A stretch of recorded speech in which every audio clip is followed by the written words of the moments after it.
ओम साई राम भक्तजनों, आज मैं आपको विंदेश्वरी माता, जिनका दूसरा नाम आर्य देवी है, उनकी कथा सुनाता हूँ।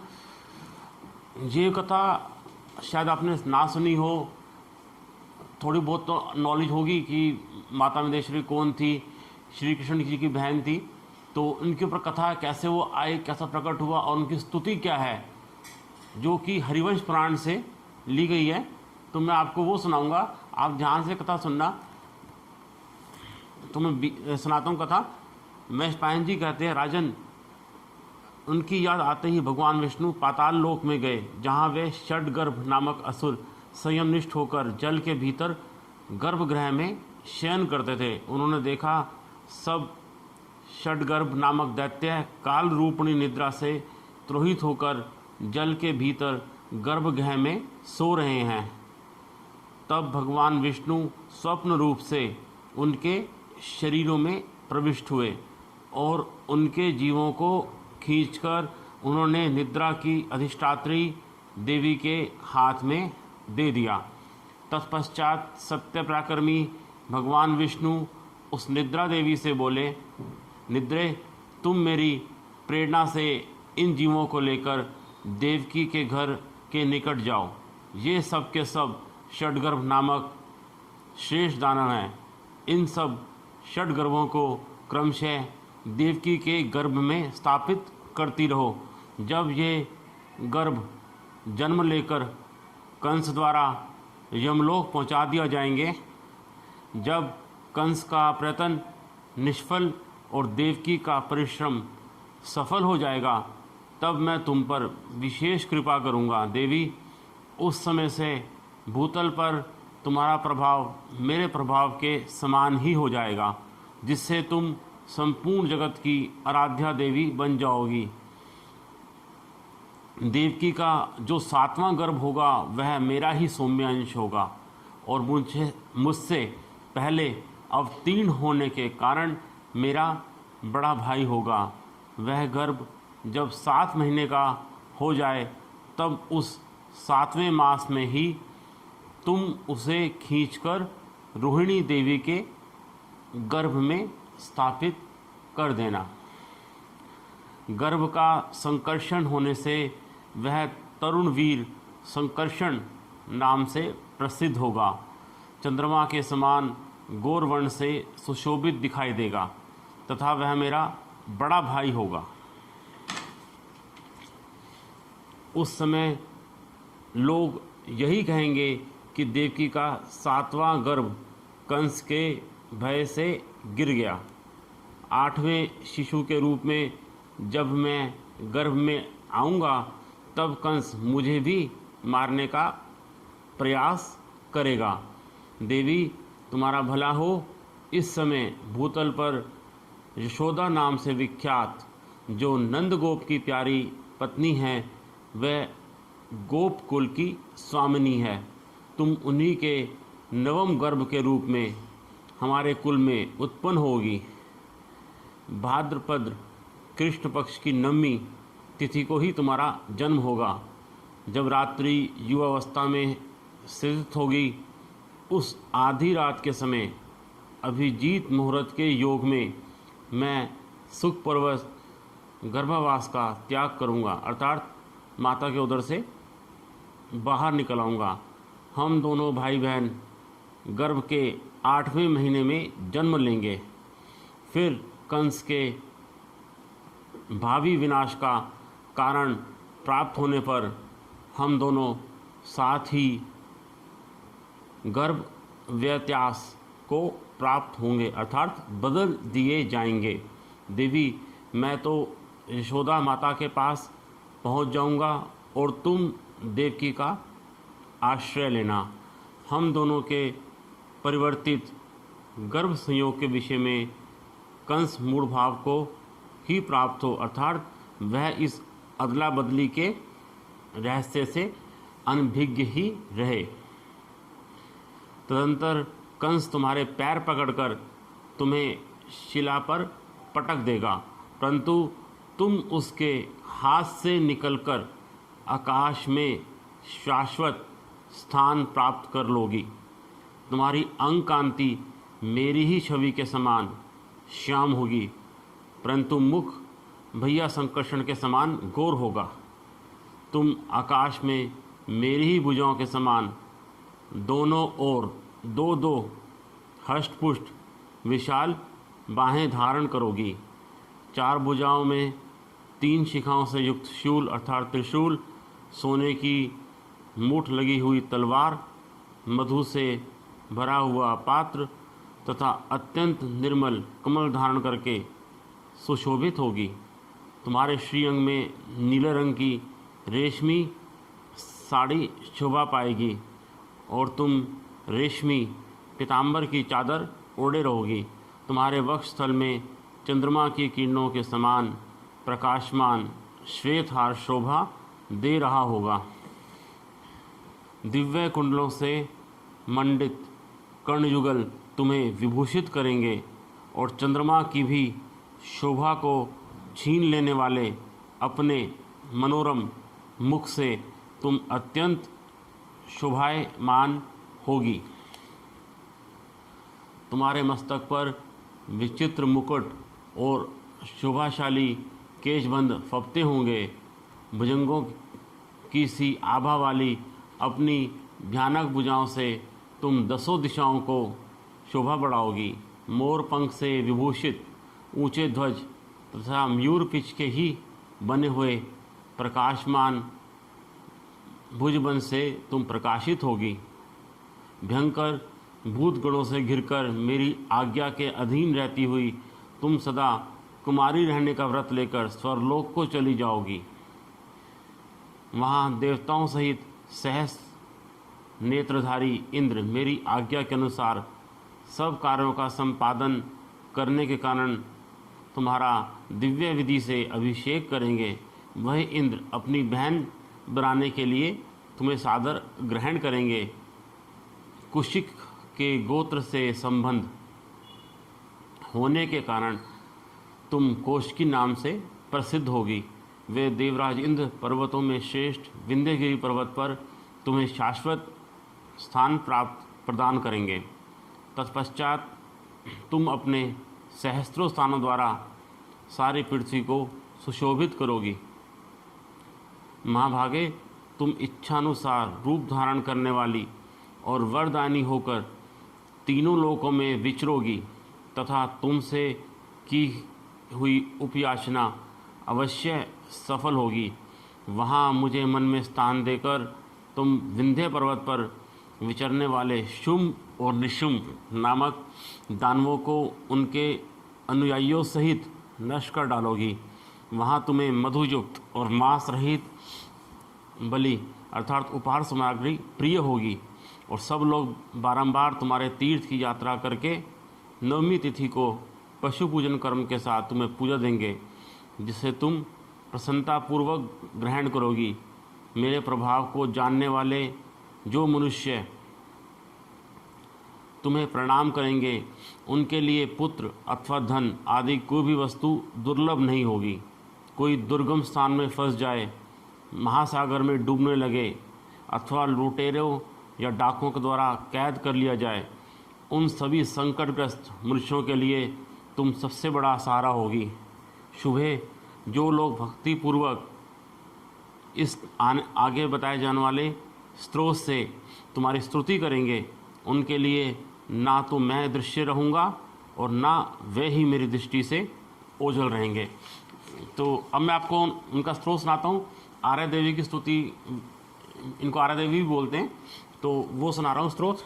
वैशंपायन जी कहते हैं, जन्मेजय, पूर्व काल में जैसा ऋषियों ने बताया है उसके अनुसार मैं आर्या देवी की स्तुति का वर्णन करता हूँ। मैं तीनों लोगों की अधीश्वरी नारायणी देवी को नमस्कार करता हूँ। देवी, तुम ही सिद्धि, धृति, कीर्ति, श्री, विद्या, संति, मति, संध्या, रात्रि, प्रभा, निद्रा और कालरात्रि हो।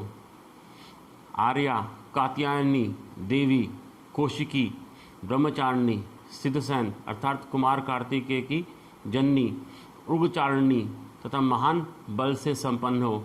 जया, विजया, पुष्टि, तुष्टि, क्षमा, दया, यम की ज्येष्ठ बहन तथा नीले रंग की रेशमी साड़ी पहनने वाली हो। तुम्हारे बहुत से रूप हैं, इसलिए तुम बहुरूपा हो। विकराल रूप धारण करने के कारण तुम विरूपा हो। अनेक प्रकार की विधियों को आचरण में लाने वाली हो। तीन होने के कारण तुम्हारे नेत्र विरूप प्रतीत होते हैं, इसलिए तुम विरूपाक्षी हो। तुम्हारे नेत्र बड़े बड़े हैं, इस कारण विशालाक्षी हो। तुम सदा अपने भक्तों की रक्षा करने वाली हो। महादेवी, पर्वतों के घोर शिखरों पर, नदियों में, गुफाओं में तथा वनों और उपवनों में भी तुम्हारा निवास है। शबरों, बर्बरों और पुलिंदों ने भी तुम्हारा अच्छी तरह से पूजन किया है। तुम मोरपंख की ध्वजा से सुशोभित हो और क्रमशः सभी लोकों में विचरती रहती हो। मुर्गे, बकरे, भेड़, सिंह तथा व्याघ्र आदि पशु पक्षी तुम्हें सदा घेरे रहते हैं। तुम्हारे पास घंटा की ध्वनि अधिक होती है। तुम विंध्यवासिनी नाम से विख्यात हो। देवी, तुम त्रिशूल और पट्टिश धारण करने वाली हो। तुम्हारी पताका पर सूर्य और चंद्र के चिन्ह हैं। तुम प्रत्येक मास के कृष्ण पक्ष की नवमी और शुक्ल पक्ष की एकादशी हो। बलदेव जी की बहन हो। रात्रि तुम्हारा स्वरूप है। कलह तुम्हें प्रिय लगता है। तुम संपूर्ण भूतों का आवास स्थान, मृत्यु तथा परम गति हो। तुम नंदगोप की पुत्री, देवताओं को विजय दिलाने वाली, चीर वस्त्रधारिणी, सुवासिनी, रौद्री, संध्या काल में विचरने वाली और रात्रि हो। तुम्हारे केश बिखरे हुए हैं। तुम ही प्राणियों की मृत्यु हो, मधु से युक्त तथा मांस से रहित। बलि तुम्हें प्रिय है। तुम ही लक्ष्मी हो तथा तुम ही दानवों का वध करने के लिए अलक्ष्मी बन जाती हो। तुम ही सावित्री, देव माता, अदिति तथा समस्त भूतों की जननी हो। कन्याओं का ब्रह्मचार्य तुम ही हो और विवाहिता युवतियों का सौभाग्य भी तुम ही हो। तुम ही यज्ञों की अंतर्वेदी तथा ऋत्विजों की दक्षिणा हो। किसानों की सीता अर्थात हल जोतने से उभरी हुई रेखा तथा समस्त प्राणियों को धारण करने वाली धरणी भी तुम ही हो। नौका या जहाज से यात्रा करने वाले व्यापारियों को प्राप्त होने वाली सिद्धि भी तुम ही हो। तुम ही समुद्र की तटभूमि, यक्षों की प्रथम यक्षी अर्थात कुबेर की माता तथा नागों की जननी सुरसा हो। देवी, तुम ब्रह्मवादिनी, दीक्षा तथा परम शोभा हो। ज्योतिर्मय ग्रहों एवं तारकों की प्रभा हो तथा नक्षत्रों में रोहिणी हो। राजद्वारों, तीर्थों तथा नदियों के संगमों में तुम पूर्ण लक्ष्मी रूप से स्थित हो। तुम ही चंद्रमा में पूर्णिमा रूप से विराजमान होती हो तथा तुम ही कृतिवासा हो। तुम महर्षि वाल्मीकि में सरस्वती रूप से, श्री कृष्ण द्वैपायन व्यास में स्मृति रूप से तथा ऋषियों मुनियों में धर्म बुद्धि रूप से स्थित हो। देवताओं में सत्य संकल्पात्मक चित्तवृत्ति भी तुम ही हो। तुम समस्त भूतों में सुरा देवी हो और अपने कर्मों द्वारा सदा प्रशंसित होती हो। इंद्र की मनोहर दृष्टि भी तुम ही हो। सहस्त्रों नेत्रों से युक्त होने के कारण सहस्त्रनयना नाम से तुम्हारी ख्याति है। तुम तपस्वी मुनियों की देवी हो। अग्निहोत्र करने वाले ब्राह्मणों की अरणी हो। समस्त प्राणियों की शुद्धा तथा देवताओं में सदा बने रहने वाली तृप्ति हो। तुम ही स्वाहा, तृप्ति, धृति और मेधा हो। वसुओं की वसुमती भी तुम ही हो। तुम ही मनुष्यों की आशा, तथा कृत्य पुरुषों की पुष्टि हो। तुम्ही दिशा, विदिशा, अग्निशिखा, प्रभा, शकुनी, पूतना तथा अत्यंत दारुण रेवती हो। समस्त प्राणियों को मोह में डालने वाली निद्रा भी तुम ही हो। तुम क्षत्रिया हो, विद्याओं में ब्रह्म विद्या हो तथा तुम ही ओंकार एवं वषटकार हो। ऋषि तुम्हें नारियों में पुराण प्रसिद्ध पार्वती देवी के रूप में जानते हैं। तुम साध्वी स्त्रियों में अरुंधति हो, जैसा कि प्रजापति का कथन है। तुम अपने पर्यायवाची दिव्य नामों द्वारा इंद्राणी के रूप में विख्यात हो। तुमने इस समस्त चराचर जगत को व्याप्त कर रखा है। समस्त संग्रामों में, आग से जलते हुए घरों में, नदी के तटों पर, चोरों और लुटेरों के दलों में, दुर्गम स्थानों में, भय के सभी अवसरों में, प्रदेश में, राजा के द्वारा बंधन प्राप्त होने पर, शत्रुओं का मर्दन करते समय एवं सभी प्राण संकट की घड़ियों में तुम ही सबकी रक्षा करने वाली हो, इसमें संशय नहीं है। देवी, मेरा हृदय तुम में लगा हुआ है। मेरा चित्त और मन भी तुम्हारे ही चिंतन एवं मनन में तत्पर है। तुम समस्त पापों से मेरी रक्षा करो। तुम्हें मुझ पर कृपा करनी चाहिए। जो मनुष्य मेरे द्वारा किए गए तथा व्यास जी के द्वारा पद में आबद्ध किए हुए इस सुंदर दिव्य स्रोत का प्रातःकाल उठकर शुद्ध भाव से संयत चित्त होकर पाठ करता है, उसे तुम 3 ही महीनों में मनोवांछित फल प्रदान कर देती हो तथा जो 6 महीनों तक लगातार पाठ करता रहे उसे कोई एक विशिष्ट वर देती हो। 3 महीनों तक पूजित होने पर तुम उपासक को दिव्य दृष्टि प्रदान करती हो और 1 वर्ष तक आराधना करने पर उसे उसकी इच्छा के अनुसार सिद्धि देती हो। श्री कृष्ण द्वैपायन व्यास जी ने जैसा बताया है उसके अनुसार तुम ही सत्य एवं दिव्य ब्रह्म हो। महाभागे, तुम पूजित होने पर मनुष्यों के बंधन, भयानक वध, पुत्र और धन के नाश तथा रोग और मृत्यु का भय दूर कर दोगी और इच्छानुसार रूप धारण करके उपासकों के लिए वरदायिनी होगी। इतना ही नहीं, तुम उस कंस को मुँह में डालकर अकेले ही संपूर्ण जगत का उपभोग करोगी। मैं भी वज्र में गोवों के बीच में रहकर गोप के समान ही अपना व्यवहार बनाऊंगा। मैं अपनी पुष्टि के लिए कंस के गोवों की चरवाही करूंगा। योग निद्रा को ऐसा आदेश देकर भगवान विष्णु अंतर्ध्यान हो गए।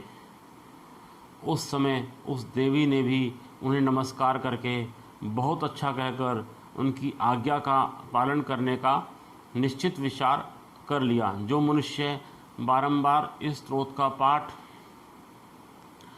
अथवा श्रवण करता है वह अपने संपूर्ण मनोरथों की सिद्धि प्राप्त कर लेता है, इसमें कोई संशय नहीं है। तो ये थी आर्यदेव की कथा और उनकी स्तुति। आशा आपको अच्छी लगी होगी। इसका सुनने से आपके सारे कष्ट दूर होंगे, ऐसा मेरा विश्वास है। ऐसे ही चालीसा, अनोखी कथाएं, धर्म ग्रंथ की कथाएं सुनने के लिए आप मेरे YouTube चैनल को सब्सक्राइब ज़रूर कीजिए, बेल आइकन को दबाइए ताकि आपको नए नए वीडियोस आपको मिलते रहें। लाइक कीजिए और शेयर ज़रूर कीजिए। धन्यवाद।